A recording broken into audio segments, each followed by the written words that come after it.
This world shall know pain.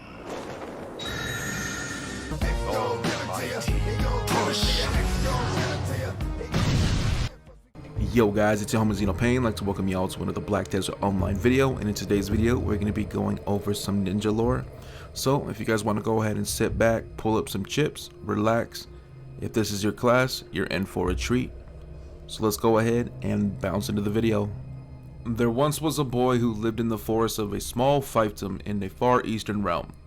A well-to-do girl occasionally came to the same forest for walks, and against all odds, this ragtag little boy and this silk-wearing girl soon became best friends. They eventually grew up and developed romantic feelings for one another. But this wealthy girl could never marry a boy of such poor stock. The girl was the eldest daughter of the house of Narusawa, the ruling family of the fiefdom. Her future groom, the son of another lord, had already been arranged, and she was destined to take over as head of her house. The boy had no concern for any of this, however, and decided to leave the forest to learn the arts of combat so he could protect the girl one day. Whether fate, so cruel in denying the two lovers, was moved by the boy's devotion was unclear. What is known is that on his journey, the boy experienced a great stroke of luck in his encounter with a retired army general known as Sura, who was famous for sweeping through battlefields wielding 6 swords at once. The boy trained under his guidance for years and eventually returned to the girl's side as a powerful warrior. Soon after the girl was appointed as the head of her house, a civil war broke out in the kingdom as several lords rose up to defy the oppressive and exploitive central government. In the midst of this turmoil, the boy did everything he could to protect the girl. The sight of this boy covered in the blood of his enemies as he mercilessly slashed away with his 6 swords caused opponents to cower, convinced that the legendary Sura had returned. Stability returned to the kingdom after much bloodshed, and soon an era of great peace reigned. Everyone appeared happy on the outside, but the trials were only beginning for the boy and the girl.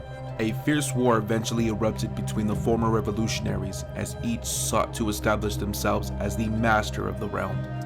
The Narusawa house and the girl, now a young woman, were being watched by these ambitious power seekers. The young woman yielded the honor of her house and gave up as much wealth as she could just simply try to survive.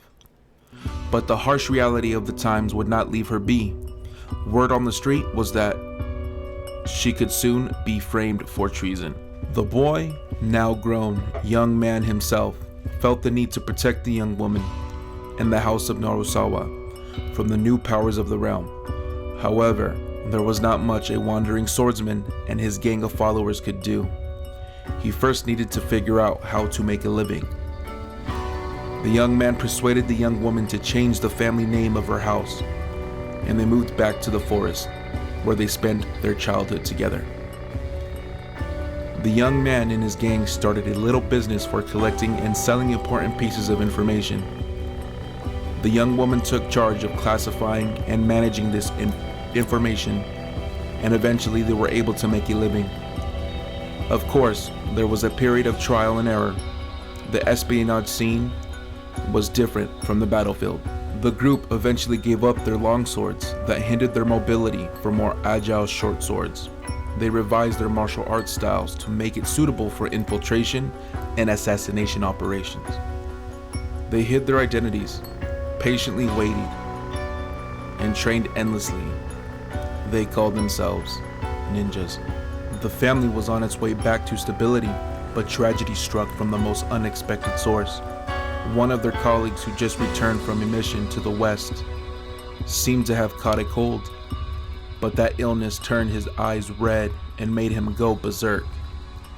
He soon began attacking everyone around him.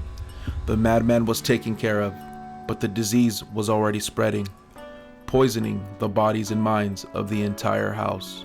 Even the young were affected by the disease. One day, the young woman, who had been taking care of the infected day and night, began to show symptoms. The young man had no problem slaying the others once they became infected, but he could never do the same for the one he loved. He searched the entire kingdom to find a doctor who could help, but the best anyone could do was put her into a coma using acupuncture, so that she may one day be cured. It seemed the worst had passed from the time being, but the young man's trials were only beginning. The young man never lost hope, but he knew he needed to find the source of the terrible disease if they were to ever find a cure. He decided to head to the west, which he determined to be the source of the disease, intending to eventually return to his homeland to rebuild the crippled house. The young man visited the young woman on the day he would set forth. The maids taking care of her left the room so they could be alone for the first time since childhood. However, the young woman did not awaken. Before he left, the young man made a vow to the young woman. On the day when Sura returns, the Narusawa flag shall fly again on the field of battle.